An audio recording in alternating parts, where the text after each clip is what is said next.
Hi, and welcome to Healthy Living. I'm Debbie Lyons. I'm here today with Kelly Presnell, Director of Marketing here at Hilton Head Hospital. Who are we going to talk with today? Today we have Dr. Peter Britt. He's an interventional radiologist on our medical staff. He works up in the radiology department with the staff that we have up there for interventional procedures.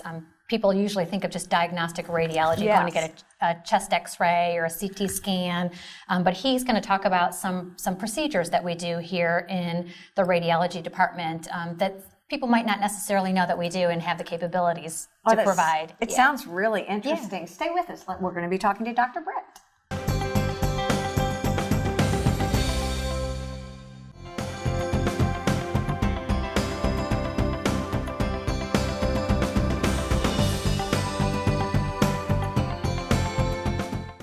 Excuse me. Hi, can I get through, please? Dr. Newman. You know, there has to be a better way. A way to skip the ER waiting room. Like this lady over here. All she did was log on to inquicker.com to hold her son's place in line. Now they can wait at home and skip the ER waiting room. Now, which would you choose? This or this? Hold your place online at inquicker.com and skip the ER waiting room. Ooh, is that hot cocoa? Oh, help yourself. We went to the emergency room, and thank heavens we did. They discovered that I had 2 totally blocked arteries, and I ended up having double bypass open heart surgery. Well, I stayed in the hospital for just a few nights. To the staff at Hilton Head Hospital, I would express the deepest gratitude that I possess. They literally, quite literally, saved my wife's life.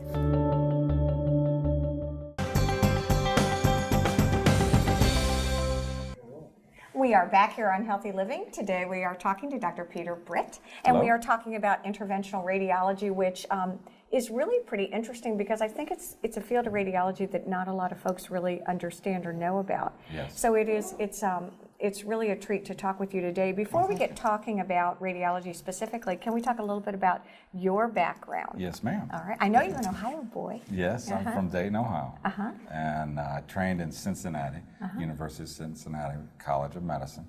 Then I went to Indianapolis, Indiana, where I did a residency at Methodist. It became Indiana University. Okay. And then I did a 2-year neuroradiology fellowship in Barrow Neurologic Institute in Phoenix, Arizona. So I did 2 extra years. Then I came through Atlanta to go to this area, this region, and I just recently started at Hilton Head. Oh, that's exciting. Yeah. Now, tell me about interventional radiology, or is it Yes. neuroradiology? It's both. Okay. Neuroradiologists read your CTs and your MRs, and then a neurointerventionalist would do angiograms like a carotid stent or an aneurysm coiling or angiography. And then we do stroke thrombolysis, and we can do that another set on that if you want, but stroke therapy is extremely important nowadays, and a neurointerventionalist would take a catheter into your brain and loosen up the clot. Talk to me, if you will, about your experience. You've been here for like 4 or 5 months now, Yes. and the first thing you said is, oh my gosh, this is the most well-equipped hospital. It's been wonderful. Share with me a little bit about what your observations were, where the program is, some of the things that you're doing now. Okay, the hospital has made, and tenant have made a major commitment to making certain they have the highest quality care. You see that every day when you're working with them. And part of that is the imaging. So we have top-of-the-line MR and top-of-the-line CT. So we can do heart CTs, we can do chest, very good chest CTs. We can do angiograms with the CT exam. Instead of having to put a catheter in your groin, you just inject in the vein, and the CT watches the vessels go through. What makes top of the line? What kinds of things? Are there questions that a layperson can ask, or is it just having faith in your medical institution and your physician? I think that's the best, is Okay. to trust your hospital. There are a lot of people on the outside, they have limitations because of what's called a certificate of need, and they're pitching that theirs are the best, or it's a relationship thing. But the clinicians here demand the top quality, and so does the hospital, and they've provided it from what I'm working with. Who's a typical patient that you would see, and how do they get to you, and when would they actually? Well, we see a lot of people for a lot of interventional diseases, but for vertebroplasty and kyphoplasty, that is, For whodoplasty and whichoplasty? it's a vertebroplasty. Okay. So your spine See is made now, up of... we got to ask these questions. Right? Exactly. Your spinal column is made of a bunch of vertebra. This is a picture or a vertebra, a rendition of a vertebra. So vertebroplasty is augmenting the vertebra. All right. So vertebroplasty. All right, so I'm going to augment, which means change. Right, it's like a hip, the cement you use in a hip replacement or a shoulder replacement, we're going to inject that same cement in the Okay. vertebral body. Do I have spinal stenosis, or what is the reason you are doing this? We have a population here that's very unique, and we have a women's center that's taking very good care of the women, and they are monitoring bone density. Okay, gotcha. So I'm with you now. it's Okay. as the patient population ages. Okay, I'm 59, so I have a bone density test from here. Good. Okay, Good. so then what happens? What happens is you're going to be walking along the street one day and you're going to feel, a back pain, and you're going to go to your clinician and then they will get an MRI. Okay. So the MRI is the imaging modality that's the best, and it will show fluid in your vertebra, and your vertebra may or may not have collapsed. Is that just from wear and tear and age? And Yeah, it's normal stress on an abnormal bone. So your bone is so weak that it can't hold up your axial load. Okay. So it collapses and starts to fracture. If you can catch it fast, that's the best. Okay. So if you have those little aches and pains and you go for an MRI, I'm not saying everyone should get an MRI. No, I know, I understand. routinely. Right. But if you have some significant back pain, don't let it go. Go to the clinician. So the clinician means, would it be my general practice There are so doc? many people that deal with Okay. back pain. There are physiatrists, chiropractors, family medicine, internal medicine, neurologists, Okay. orthopedic surgeons, neurosurgeons. Unfortunately, back pain is very, very common. 1 in 1,000 women beyond 59 have significant back pain from osteoporosis. And then it'd be probably 0.5 in 1,000 men. So it's a very significant problem, very common problem. Then what would the goal of an intervention be for this specific problem? What are we Okay. trying to achieve? The fun tools I have are important, Yeah. but the takeaway I want your patients to know is that you don't just rush into surgery or Okay. any operation. You go to your clinician, you get the imaging, and you document the disease. Once that is done, you need to go through conservative management. So we don't want to just rush in. Here's what I find interesting is radiology, interventional radiology. In essence, you're a diagnostician. You're basically looking at these images and Yes. So we will diagnose the disorder and call the physicians and give them the options, but I never want to say that I'm a clinician. Okay, because right. it's very important that we have them you've got in your the front correct, line. correct. And the conservative management can deal with 3/4 of the pain. So it Okay. can go away with just healing. And that's the best holistic way to do it, is let them heal. If that does not work, and within 8 weeks of the fracture, all right. then we will consider doing the procedure. And the procedure is very simple, very safe. It's been done for years and years and years. And what it entails is putting a small needle into the back. So we would go through, it would be either the lumbar or the thoracic. Okay. You can do cervical, but it takes CT, and I can do that, but it's very unusual to require that. all That right. I would want a surgeon to make sure that's necessary. Okay, so we put the needle, you come from the back, and you Okay. put the needle down the pedicle and insert it into the vertebral body so that the needle goes into the vertebral body. Once that's done, we can take this inner stylet out. Theoretically. Exactly. The inner stylet comes out, and this is a hollow tube, and we would inject material, hook a catheter up between this and this tip, and inject material into the spinal column or the vertebra. And then the hope would be that this material completely fills the vertebral body, and this cement would harden and allow this to be very firm. And hopefully in 85% of the patients, you'd get pain relief. Okay. With the ultimate goal of having it Not squish? Not squish. This That's is a cement. very professional medical term. That's right. So cement would harden, and it would be like reinforcement, like a foundation, reinforcement of your foundation of your spine. And hopefully, 85% of patients get pain relief. Now, some of it can be 100%. Some just have significant pain relief that gets them back to normal living. And that's the object of the procedure, is to not only reduce the pain, Okay. but to get them back to living correctly. And also, there's Quality of life. Definitely. And part of it is as you age and your spine collapses, you can't breathe as good. And it actually reduces your life expectancy. So if you are normal and straight, you have good lung Passing, volume, right? Good and you don't posture. get infected in the lungs, if you start getting hunched over as you age and lose your volume, you get sicker and sicker. Which makes a lot of sense when you really think about it. It does. So let's say you perform this procedure. At that point in time, then I go back to my clinician who basically holistically manages then what happens from that point. Exactly. My treatment plan. Hopefully you're pain-free and you're walking, and they just have to monitor that there is a refracture rate or a fracturing above and below. Because once you put cement in, remember that the vertebra is abnormal. So the vertebra above and below are also weak. Okay. So because now we have cement on this, the load can cause it to fracture above and below. That's why you don't want to do it unless you have to. And then I'm sure we were talking before, like some lifestyle changes, I'm sure. Yes. So you'd go back to your normal living. You'd breathe better, obviously. Yeah. You'd try to get a better Posture.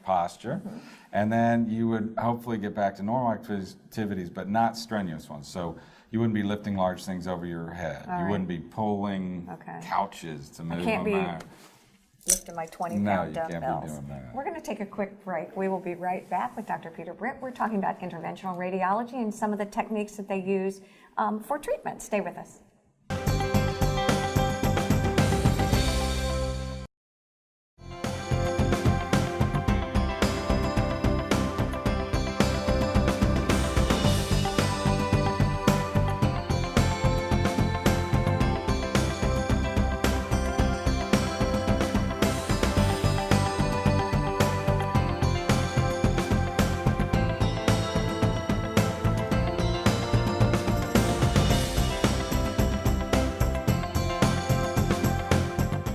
Excuse me.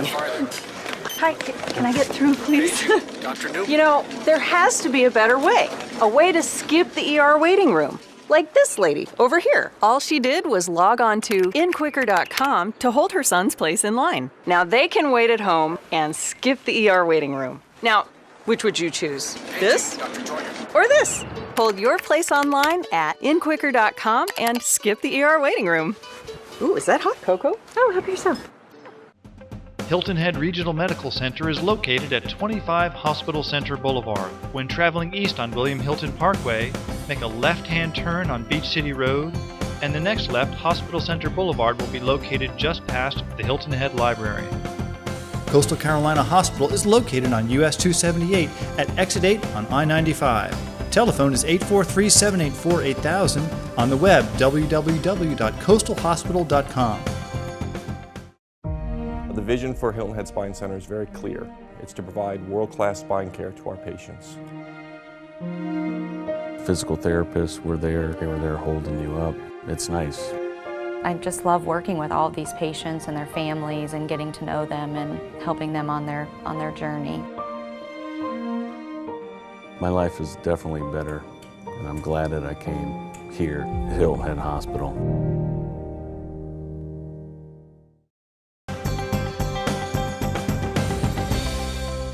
We are back here on Healthy Living. We're talking today with Dr. Peter Britt. We're talking about interventional radiology, and we were talking a bit about kind of the broad spectrum facets of this profession and some of the things specifically that you do here at Hilton Head Hospital. Yes, we're going to talk right now, if we can, about lung biopsies. Yes. Who would need that? When would it be appropriate? And how do I get to that point? Okay. The first thing would be you would be diagnosed on a history and physical during your doctor's visit with either a chest ray, x-ray, or a CT of the chest with a nodule. Gotcha. It could be a small, little tiny thing, or it could be a very large thing. And what are those typically? Those are typically little soft tissue collections that your body forms once you inhale a material. It could be a bacteria, fungus, or just particles. Your body kind of envelopes it with tissue and forms a nodule. All right. Now, if it's a malignant tissue, then the cells within that nodule or soft tissue grow very rapidly and become big, and it becomes a mass. All right. If the nodules are caught early enough with the CT of the chest, they can be followed. And if they start to grow fast enough, you can have a biopsy. And if it's malignant, it can be taken out without it becoming fatal. Okay. If it's a mass, then that's more likely to have metastasized or involved some of the heart or the pleural surface, and that's a lot more associated with morbidity and mortality or fatality. So go ahead. So you would go to a biopsy if you saw a nodule that was growing on a CT of the chest or an X-ray that your physician is monitoring, or we detect a mass that would need to be What does a biopsy involve? Oh, do we have Lou again? I can use this. I can use this again. Once. That's right. But really, what does it involve? I It's think. very simple. Well, and I think a lot of these things, we're scared. Yeah. I mean, there's a huge fear factor, I would imagine. Sure. So that's what's so nice about being able to talk to you in a show like this, where you can sort of take the fear factor a bit out anyway. Yeah. Well, I'm not a surgeon. Right. So I don't cut on things. I Right. don't open up. You don't go to the operating room. So that That's should the good take a news? lot of the fear. Okay. We also have an excellent nursing staff here at Hilton, so they help us with sedation and they get you ready. So you'd come into the the CT suite or the angio suite, and we would numb the tissue. Let's say I was going through your back. Okay. I would numb this area, and we would put you in the CT scanner, and I would put a needle about the size into your lung while I'm watching under CT. And once we have that needle in place, there's a little knife that comes out about this long. Okay. And it just takes a punch All right. biopsy of that. Takes a chunk of that. Little tiny chunk. And then what? It goes to. Then we have a pathologist that sits there and makes sure that I have enough tissue. Okay. And once I have enough tissue, you're done. If I need to take another one, he'll tell me, and we'll take another little one. And what are the goals and objectives of a procedure like this? The goal is to not injure your body. Obviously, the first thing is in anything, don't injure the patient. Yeah. And then the second is to get enough tissue to tell the physicians, is it malignant or not? Okay. If it's malignant, then you want enough tissue to tell whether it's from your breast or from your lung or from your colon, or where did this tumor come from? Did it originate in your lung or did it come from somewhere else? Okay. Once they have that down, then they can start tailoring chemotherapy to the type of tissue that's shown. Once I've had this biopsy done, what kind of healing time will I be able to resume my activities of daily living? What can I expect? A vast majority of patients don't have much healing. You just, a 2-hour waiting period, as long as you're stable, you go home. Now that you'll have some discomfort, you might be spitting up a little tiny tinge of blood. Right. But that should go away in a day or two. All right. The very rare patient that has a lung leak, meaning when you puncture the lung, it's like a balloon. Oh yeah, you're puncturing it, yeah. Exactly. So the air can leak out and then collapse your lung. If that were to happen, then what we do is we try to aspirate it or suck it out. And then if you're stable, you go home just like everyone else. If it continues to leak, then you'd need a chest tube, and it's about this size. You just put a chest tube into the chest and suck all that air out. I love listening to doctors talk, don't you? It's like, not to worry. No, it's all good. It's a tiny little thing. But I think that's what I want to hear. Surgery. Exactly. Exactly. All right, so we've talked a little bit now about the lung biopsy. Cardiac issues. Oh yeah, they're even more prevalent. They're the most prevalent. Is it as we get older, we're just more prone to have cardiac events, or? It's that your heart works every day so hard. And yes, you do eat a lot of things, and vessels normally degenerate, but these are ones that are vital. And they don't have as many collaterals as some of the others, meaning other blood flow. Okay. So this is essential to you, and you will detect this more than any other area. So you will have a heart attack. What we want to do is catch that before it happens, obviously. So here at Hilton Head Hospital, what what is your role as the interventional radiologist? This is where Hilton Head comes in with the excellent technology. They have a multi-slice CT scanner that's very rapid, so I can take a picture of your heart and stop it beating. And once it's stopped beating, I can take other pictures and watch contrast flow through it and get a picture of the artery. Now that's afterwards. What we initially do is a chest CT that's called a cardiac calcium scoring. Okay. And I've we heard of check, that. Yeah. It's very simple. You check for calcium. If you have a significant amount of calcium, you're more likely to have a blockage or a narrowing that's significant. And then you would go to a CT angiogram, a cardiac CT angiogram. The calcium score, is that a genetic thing that I might? It is. It's associated with gender and race. Let me guess. Women? Well, women are very, I don't want to upplay women, but or downplay. Everyone is at risk. Okay, but so there's a slight difference between men and women on the calcification. So men would have a little more frequent. And then gender. Okay. Certain, race. Race. Certain races would have more propensity, like a black man. Okay. But so regardless, African-American everyone man, has the risk. a little bit more for men than women. So, but not the even board. mentionable. Okay. You should really consider yourself at risk because of aging. Okay. And then you want to see how much calcium has been deposited. That's a significant factor. So if there's a lot of calcium, then you want to go to the next step. And in my opinion, the next step is a CT angiogram. Okay. Some people have you do a nuclear medicine stress test, but I think that a CT angiogram directly evaluates the degree of stenosis. Okay. And since we have the scanner that stops the heart, you can watch the contrast go through the heart. And when you talk about degree of stenosis, say that in layman's terms. It's degree of narrowing of that tube or the vessel. The vessel is a tube, and if you narrow that vessel, blood doesn't flow through it as much, and your tissue needs that blood, so you have a heart attack or a stroke. Or, And when you do that procedure, next step then, I'm kind of taking the cart before the horse now. Right. Okay. Calcium scoring would then lead your physician to consider that you are at a higher risk for a significant stenosis or a cardiac event, meaning a heart attack. Okay. Or angina. And then once that happens, they evaluate your risk factors. Are you a smoker? Do you have a family history of coronary artery disease? And then they make the determination that, yes, maybe we should go to a CT angiogram. Okay. And then you'll have a CT angiogram. And what that means is you put an IV in, inject contrast, and then that CT scanner scans multiple times, watching that contrast go through your heart. Oh, cool. And it allows a three-dimensional rendering of the vessel. Okay. And then you look at that narrowing. If the narrowing it's just like having a coronary angiogram with the catheter in your leg going into the heart vessel, but you don't need that. You just do it with CT now.